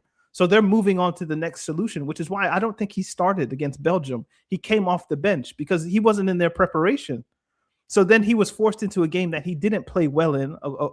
Again, I didn't watch, but according to all reports and the people who have watched it, they're like, nah, he didn't have a good game. But of course, he's not going to have a good game It No, would the have been reporting was it that would he have did been a not have a nice good game story at if all. he Yeah. did have a good game from his personal perspective. But I guess on the whole, it's best that he didn't have a good game and that the United States lost, because if the United States had gone to the next round, the can of worms that opens from that particular thing, I think Belgium will probably be, it's cool now. Like it's forgotten. We won. We did our Trump dance at the end of 90 minutes. We dunked on y'all in your own stadium. It's fine. But if the United States had won and Balagu has scored, again, that whole thing about the UEFA putting out statements and Sheffrin putting out statements and the Belgian FA, I'm sure that would have been a court case litigated for time. But I think probably now it'll be all but forgotten, except for people who should care about the future of football, and that this particular guy seems so enamored with power and acquiescing to those in power that it's going to damage FIFA beyond repair or recovery, because you can't believe in the results anymore.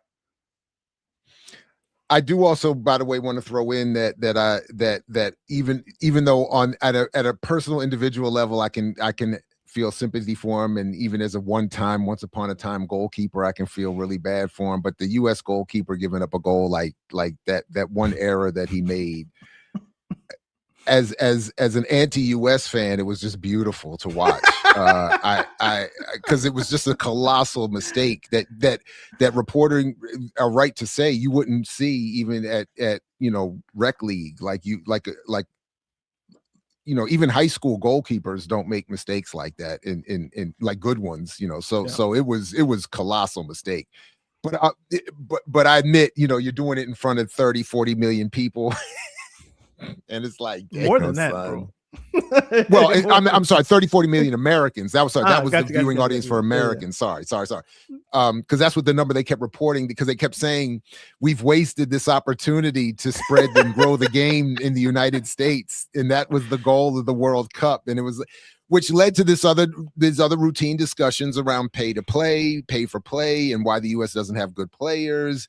And one thing I will use as a transition to another point I wanted to at least quickly raise was that another thing I have been appreciating is the coverage and even the clips I've seen of the Fox News coverage between Alexi Lalas, Thierry Henry, and Ibrahimovic. And I don't know if you've seen any of it, but I've been watching on Telemundo, bro.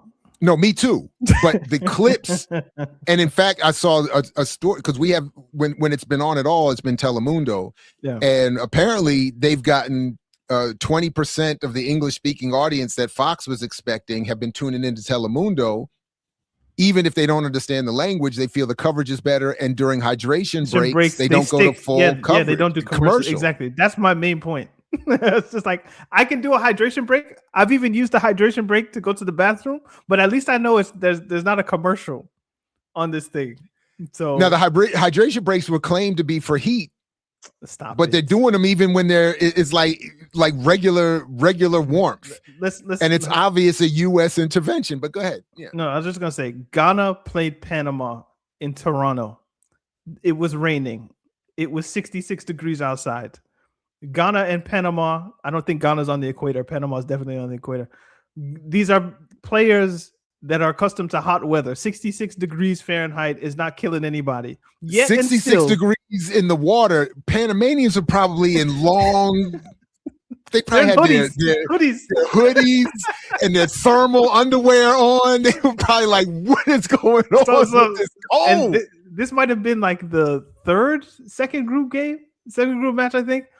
I was like, this isn't about keeping people hot. This isn't because of heat. It can't be because of heat. If it's because of heat, then I would be all right with the hydration break if it was contextual. It's 100 degrees outside. Okay. Like Belgium against Spain, you could clearly tell it's hot as hell out there. I saw some. It's hot as hell out there. The England against Norway in Miami, hot as hell. I get a hydration break, but if we're talking, bro, it's raining in Canada, and we need a heat break. Give me a break. You know what I mean? Exactly. So exactly. That was another intervention where historically, as we've talked about before, the U.S. wanted to do, break the games up into 4 quarters and do all this other crazy shit. It's all commercial. It's all to make it more commercial. as if again, FIFA and the international world of football haven't found many ways to monetize the sport. I mean, it's not like they don't find plenty of ways to get sponsors and advertising, and it's not like it's not like they're hurting. I've told myself, bro, I'm never drinking Powerade. No doubt. I didn't drink it anyway, but like it could be the last thing on earth. I'm not drinking Powerade. And the American beers that they promote, which is all piss water anyway. Like if you drink Bud Light, you don't like yourself, and you clearly don't like beer. So I'm like, what, all this other, like, I'm like, all of it is terrible. I'm unqualified on beer and alcohol. So yeah, unfortunately, I'm overqualified, and I'm trying to tell you that shit is terrible. There's balance. If you drink too much and I don't drink it all, then yeah, it's fine. and especially over the course of my life, I've and I know enough to know that Bud Light is some trash, and pretty much every beer that they advertise is some trash. But anyway, so all right. So before we wrap, there is one more. I want to make sure I get one more area of complaint in, which is just broadly for my hatred of Argentina, which is it's overboard at this point. Like, I've never been a fan of the team or the country, but now I've gone overboard.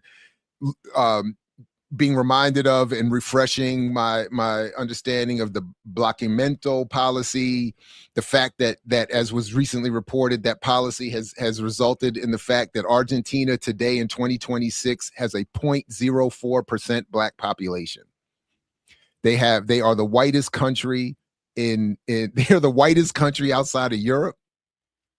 They're the only team in the World Cup with no African players. And they are, and I even went back and watched some of the clips from 2022. They are incredibly racist, proudly racist in their celebrations, Messi included, who stays very quiet. Like, he doesn't seem to want to say a word and tell his teammates to shut it down. And their goalkeeper, remember after they'd won the World Cup last time, on the parade with a little monkey doll, holding it up. I've seen the clips where they've been targeting I Show Speed at the game and taunting him and his complexion and doing the whole thing, standing up there pointing at him, and the crowd chants of monos, Spanish for monkey. And I mean, it's son. Have you seen there's a video of a little kid. I think this is in Argentina. He's wearing 0.4%, Maggie.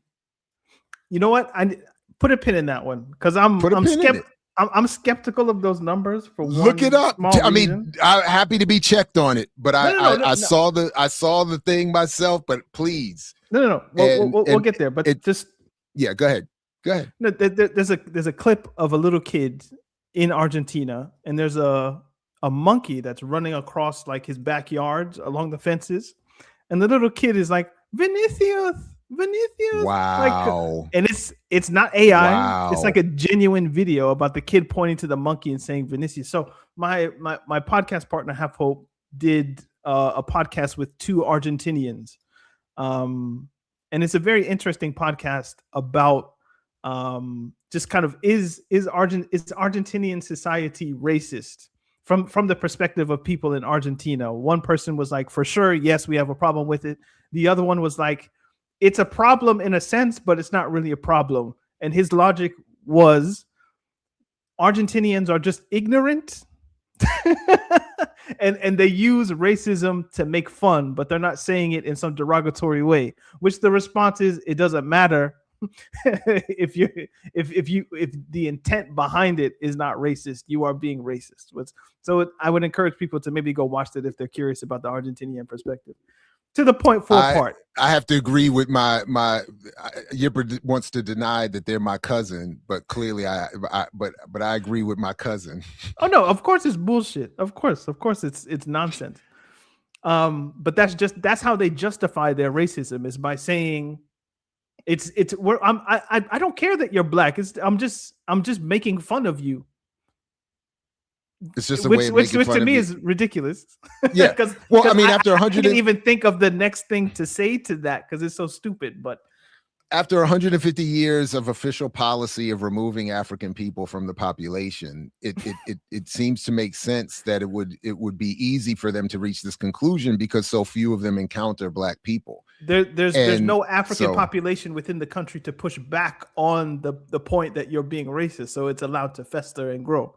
Metastasize, perhaps, is a better word. I mean, so, but and then there's also, so aside, just slightly aside from that, I did want to ask you about, look, I did watch the Switzerland game with Argentina. Mm-hmm. And after tying the game with a beautiful goal, 1-1, Mbolo, who had been getting Switzerland. Did you say Switzerland or Sweden? Okay. I hope I said Switzerland. I meant to say Switzerland. Okay. Sorry if I didn't say. I meant to say Switzerland. But their striker, dark-skinned African Mbolo, struggling all game. And I was watching it closely. They were giving him it was a lot of stuff uncalled all game. He loses his temper after already getting a yellow card on a silly foul, simulates being fouled by a player, Paredes, who he had been beefing with all game long. Paredes gets the yellow card. They go to VAR, overturn it, and according to apparently a brand new rule about misidentity, if the ref gives a yellow card that is then overturned by judging the player to have simulated or faked the foul, as was the case with Mbolo, then Mbolo gets a yellow card. It being his second, he gets red carded and is taken off the field. Now, I was watching the game, and this is as objective as I can be. The foul he did was stupid. What his simulated foul was stupid. It was a silly thing to do. It was obvious, and he got caught. Yeah. What bothers me about it is that, just working backwards, he got caught after about a 5-minute VAR delay. Like, they took forever reviewing that thing. And then, to be also fair, and I have to say, my temperament relates to this. He had been getting uncalled fouls all night long, man. They were grabbing him, throwing him around, two defenders pushing him around. I mean, it was like a all night, the whole first 50 minutes of the game, no calls. It's a lot to ask of someone who, again, working back a little bit to the previous story, is one of those players who has dealt with being targeted with racist abuse from fans in Europe. He's been part of an African diaspora that has been getting this kind of abuse as a player forever. And when you watch some of the clips, and when you watch, as I did before today's show, going back and watching all of these Black players having to deal with what fans say to them and the treatment, and you see them walking off the field in tears at their home stadiums. I'm like, it's just a lot to ask, man. And then, so a lot of football commentators can easily say and reduce it to what I did at the beginning. He made a stupid foul. He got caught. He hurt his team. The letter of the law says he should have been removed. It was a foul. And then that turned the tide of the game, and Argentina comes back and scores 2 goals and wins the game and moves on. But it was incredibly frustrating as a fan, and I felt terrible for him as he was, inconsolable, crying and taken off the field. Anyway, that's my 2 cents. What do you think about any of that? I'm leaning towards the first point being the main point, which is it was fucking stupid, man. Like, just don't do that. Like, I'm not against diving. Diving is part of football. I think the response to diving or simulation is heavy-handed in many ways, but you have to do it smartly and intelligently, contextually, I think is the main point. And the way he dove and where he dove, you're not diving for a penalty. You're not diving for a player who's already on a red card. You're in the middle of nowhere. So to do that is just silly. and it lacks awareness of the monster that you're against. Like if you do anything against this team, more than likely you're going to be punished for it on the back end. So I would have liked just a little bit more awareness from Mbolo, but as you say, he's in the heat of the moment. He was just kicked like 2-3 seconds before that. So he's thinking like, hey, maybe I could win something. But there was a delay in his like the thought and then the action and the execution. it was if this was the Olympics, like maybe the actual dive that he did, the score would have been like a 9, but like he would have got a 9.3. But like the timing of it was bad. Like if it was diving, like too much splash. You know what I mean? You do make a good point. He had just gotten kicked. You could see the logic. He had been talking to the ref. You know, he's saying, look, ref, you're not calling it. So his logic is, I got to get this guy caught. Right. I got to, and it wasn't right. That moment wasn't the time to perform that particular action. But then for me, I didn't know about this new rule because I thought you couldn't go back and review yellow cards. Like if the referee missed a yellow card, I thought, hey, like he got away with it. And maybe he's operating on an older paradigm where he didn't know that apparently a yellow this card is a brand new rule for this tournament. And so a lot of people were and then but ultimately if don't make the referee, don't give the referees a choice or an opportunity. And that was the thing to send you off ultimately. And that was the thing, that in this case, because of the new rule, the referee did not have the choice to say, I'm going to take the yellow card away from the Argentinian, but I'm not going to give a second yellow to the Swiss player.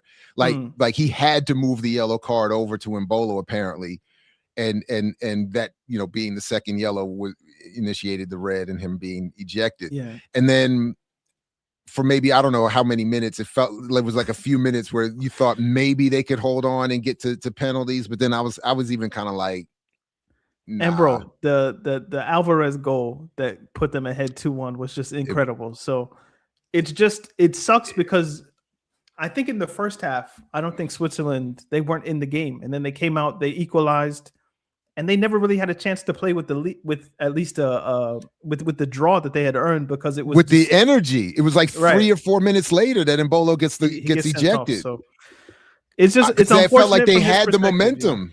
Yeah, it's unfortunate, but ultimately I think the fault lies with Mbolo. Did you see the slow motion clips or images of Messi talking to the ref during that game where allegedly he is saying, do you know who you're talking to, and don't talk to me like this, and something to the effect, you need talk me to me with game. respect. Yeah, talk to me with respect. Like, don't disrespect me, something like that. Yeah, and it's funny that the referee's from Portugal, so people are making it out that the referee may be like a Cristiano guy. Well, I do wonder. Well, speaking of that, how did the entire referee team for France and who did they play in their last game? But the whole ref team was Argentinian. I was like, how do you have an entire referee? They played Morocco. Yeah, how do you have an entire team? How do you have a whole entire referee team from Argentina? I was like, that's shady. I was like, and then I was calling it out. Because I did watch that game, and when they made Mbappe stand at the penalty spot for felt like an eternity. Yeah, 2-3 minutes icing, if you want to use the NFL. Yeah. Yeah, I mean, and then he took a terrible penalty. I was like, that's the Argentinian thing. And at that point of the game, it was 0-0. I was like, this is, they had to call that obvious foul penalty. Did they? And then you didn't think that was a penalty? No. You asked, did they? You said obviously they had to call it. I'm saying I thought for them to try to say that was not a penalty would have been too obvious, even for an all Argentinian referee team. That's what I was thinking at the time. But all right, so just real quick, because I know we're about we in our last few minutes that we allotted for this, because neither one of us are talking about doing marathon lives today. I would want to invite you to come back after this concludes officially, but I did like how this timed out, that we could talk a little, before the semis and the final. All I wanted to say, and then I'll turn it over to you, is or to even ask, is this nearly all African French team an all-time good World Cup squad? Oof. They seem to be amazing. I'll just stop there. The attack is Dembele, Olise, Mbappe, and then Doué or Barcola. That has to be one of the best front fours that the World Cup has ever seen. I'm sure of it. Once you get into the rest of the team, as we say, the midfield, Rabiot, Kone, left back, Digne, center back partnership is pretty good. Koundé at right back has been all right. Magnon is a decent goalkeeper. I don't think he's really had that much to do yet. So I think I hate legacy talk, but the way that they'll be remembered is mostly going to be dependent on, do they win it or do they not win it? If they win it, then yeah, they're going to be remembered as a very good team that everybody knew was going to win after the first game and all of that. Like nobody else had a chance. But if they lose, I think there'll probably be conversations about, again, their midfield. They don't really have a controller, somebody in the game like I'd say like a Xavi or a Kroos, that kind of metronome player. It's just Rabiot and Kone. They seem to think Olise can be that. Isn't he that? He's not that. But I class those types of midfielders differently. Like a Xavi Kroos type of midfielder plays deeper in midfield and sets the tempo of the game. Olise, I want him closer to goal so he's able to find the runs of Dembele, find the runs of Mbappe. The player who gets Olise the ball would be the player that they're missing, that can just find him the pass before the pass. That guy. They don't really have it. So they're dependent a lot on transitional moments. Can they defend low, get the ball back, and then use the pace of Dembele, Mbappe, or whoever to kind of get it forward?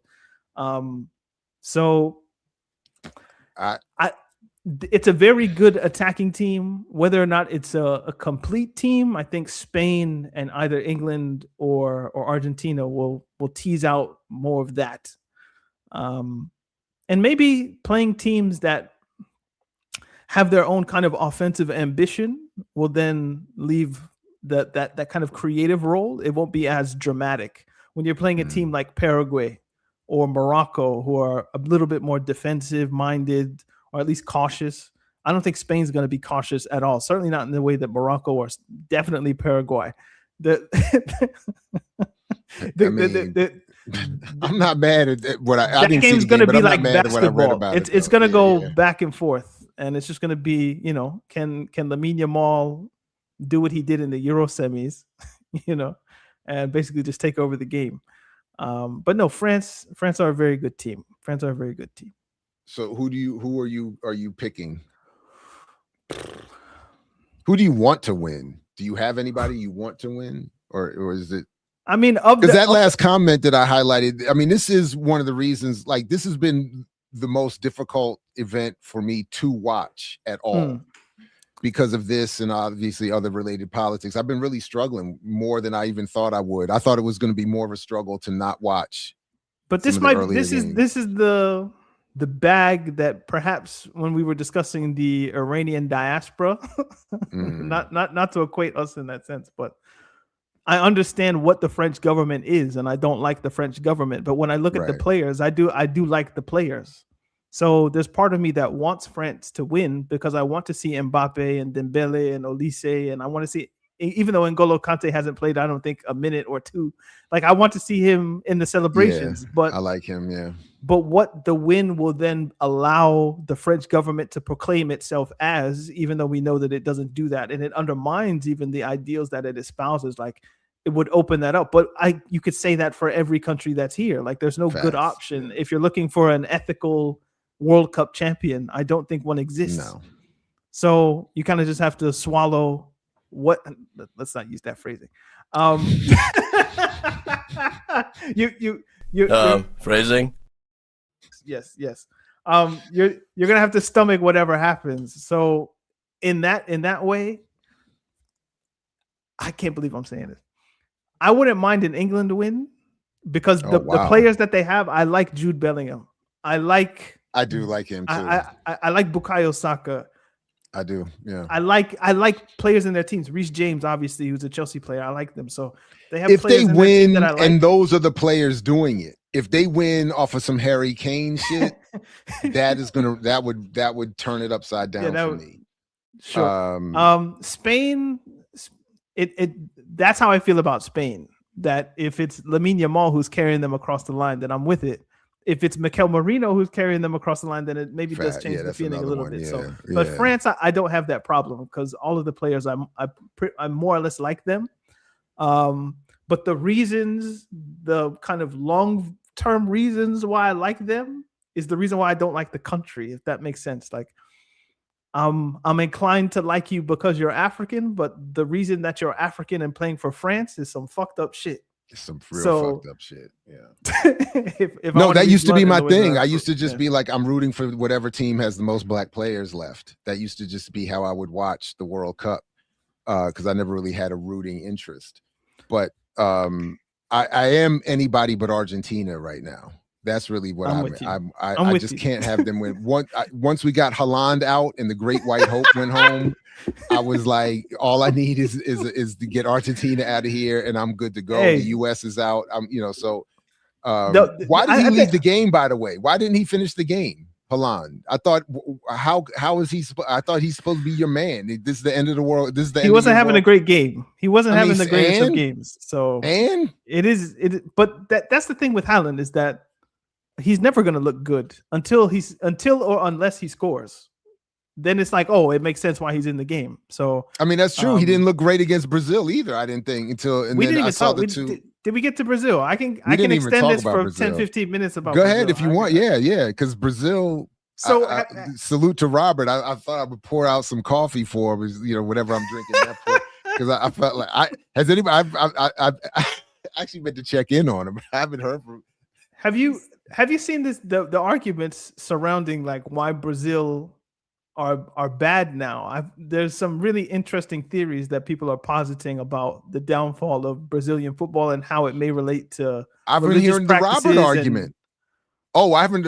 I've just been hearing the argument that all their players are preparing themselves to play in Europe, and they've lost the Jogo Bonito or whatever. And then is it also true that no one has ever won the World Cup with a foreign manager? Yeah, so that's true. That's interesting. So I mean, England could be the first if Thomas Tuchel does it because he's German, obviously. But all the other three have managers that are from that country. So England could break that. Wow, I'm Issa Rae. Everybody, I used to go with that until I'm like, no. You can't. But black is necessary but not sufficient. Is that one of the quotes from? It's an H-Rap Brown. Yeah. All right, sure. Yeah. But no, I think Brazil is an interesting place. Like we could do 2 hours maybe on Brazil alone. From Aussie to Issa. So I don't even know where to start. So there's an idea or a notion that the switch in Brazilian society from Catholicism to Protestantism and the strain of Protestantism that exists in Brazil currently, which is called neo-Protestantism, is having it's having a bad effect on Brazilian footballers and consequently Brazilian football. Now I haven't. I've definitely not heard this argument. That's fascinating. I haven't looked deep enough into it to know for sure whether or not it's a valid thing. But I'm sure someone in the chat or yourself will be pretty interested in kind of thinking about or musing about those particular relationships. The thing that I have thought to think about is, and kind of research, is how would you say it? The similarities the correlation between Catholicism and African spiritual systems that are invented in the New World are quite close. So if you think about Santeria or the Brazilian one is Candomblé, I think is how you pronounce it. Those are basically, it's Catholicism, and then you map on Yoruba spiritual traditions to Catholicism. in that way. And there's something about, I think, Protestantism, or certainly neo-Protestantism in Brazil, that is very anti-African spiritual systems, to the point where people are not playing tambourines, they're not doing drums. Like there was a time there was a time in Brazilian football where like the players would, I'm sure you've seen it with like Ghanaian players and South African players, where they do jama, or jama, I think is what they call it, where like the players are all singing and they get off the bus and they're clapping and dancing. People have drums and the little cymbals that they play on the fingers. Like that's part of the vibe that sets in motion what the football should look like, which is free flowing, attacking, dribbling, dynamic, unpredictable, all of those different types of things. Once a religious system or a kind of sect of religion comes into the country that changes how players view either the drum, the cymbal, themselves, all of those different types of things, it necessarily changes how they play football or interact with football. There's an idea also that in Catholicism, like and I'm no expert on this. This is just something that I read. It could be right or wrong. That Catholicism is more individually involved. Like you have a say in what happens to your soul in some way. Like if whether you go to confession or this or that, like there's an individual aspect that you control what happens in some ways. Whereas Protestantism is what God has ordained these things to happen, and what happens to you is what happens to you, which then takes the result out of your hand. If it was God's will that Brazil were to lose to Norway, so be it. Like that's just what he designed, and we just have to learn to live with the results. Whereas maybe a more Catholicism or Catholicized aspect is more like, no, we can actually influence these results, which I find interesting. But again, I'm not smart enough to really know whether or not that's prime. I would definitely like to look into this and learn more about this. No, for sure. It's an interesting theory. It's more interesting than the what I've been hearing, including I saw someone in the chat. Well, just as I said, that the players, somewhat like what Robert had told us last year or whatever, that the players in Brazil are being raised to get jobs and perform in Europe, and they're styling their game more to the European game, and it's somewhat of a different twist to a similar argument you're making, that whatever allowed them to bring their uniqueness to the game is being choked out, and they're, looking like everybody else. Someone said that Endrick flopped. So I've seen some of the argument has been around Ancelotti's treatment of Endrick, the timing of his substitutions. Why would you bring Neymar? Why would you put him in at the end of that game? All those kinds of things. And then saying, I've even seen some that were saying his tactics were wrong, that he brought the Real Madrid tactical, safe, defensive-minded approach that doesn't suit Brazil's team. And then, of course, they just don't have, the last part would be that they just don't, I guess part of it is the Endrick thing. They don't have that dynamic striker or that dynamic offensive force anymore. So the argument that's made, and I think I've made it before, which is Brazilian players, or the extractive nature of football in Brazil is such that the players are being taken from Brazil earlier and earlier. So they don't have the time to essentially marinate in whatever it is that Brazilian culture is. They're not steeped in it long enough. They're extracted and taken to Portugal, England, Spain, and they become effectively Brazilians by passport, but not through their football. So then when they're brought back to Brazil, they're not playing Brazilian football. They're playing a Brazilian idea of what European football is. That argument has been made. I think there's some validity to it. I'm sure some people would say, well, why don't you look at Argentina? Argentina have the same kind of extractive processes where teams in Europe, Real Madrid buy Mastantuono when he's 18 years old, and he's going to become Europeanized. And my response to that is, well, like the Argentinian ideal or ethic lines with Europe in a greater way than how the Brazilian ideal should. That one's tricky, actually, because Argentinian football is more rooted in European ideals or aspects, I would think. Brazilian football, but Brazilian society doesn't want to see itself as African. Certainly from definitely, yeah. From the outside looking in, but Brazilian football is very obviously an African expression. So when you go to Europe, as if a Brazilian goes to Europe and an Argentinian goes to Europe, an Argentinian is going to double down on the things that it already believes itself to be, whereas a Brazilian is going and being changed. Like it's diametrically opposed. The order and the structure, the positionality of European football, it then becomes in conflict with the dynamism, the unpredictability, the relational aspects, you would say, of African football or new African football in a Brazilian context. So I think that argument of Argentina is proof that Brazil, there's other problems. I don't think it holds as much water as some people think. But I mean, even in that, even in that film, that in which Pele makes a cameo about his life, there's that great scene where the young Pele is ready to give up and leave the training grounds and go back home, and an elder comes and meets him and gives him the whole history of Angola and enslavement, and how they were forced to hide the martial arts and fighting skills in capoeira, and that ended up playing out in the football, and he does this whole beautiful, return to the source, young man, and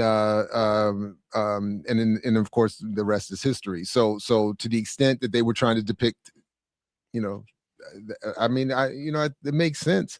My joke, especially with my Catholic wife, is always, the reason you all get so much grief is the veneration of Mary, and they don't like all of that women-centric stuff in Christianity.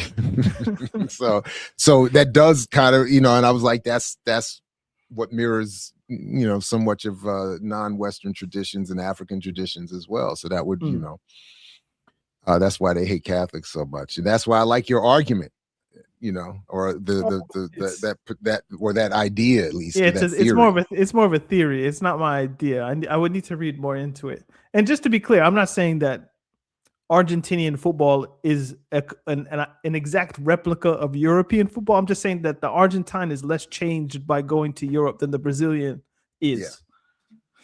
I think that's fair to say. Like the Argentinian passing game, more or less, it's Messi goes from Newell's Old Boys, plugs right into Barcelona, doesn't miss a beat, can come back to Argentina. It works. You can't say that, I guess, for every Brazilian player. Like Neymar, it doesn't always translate in the same way.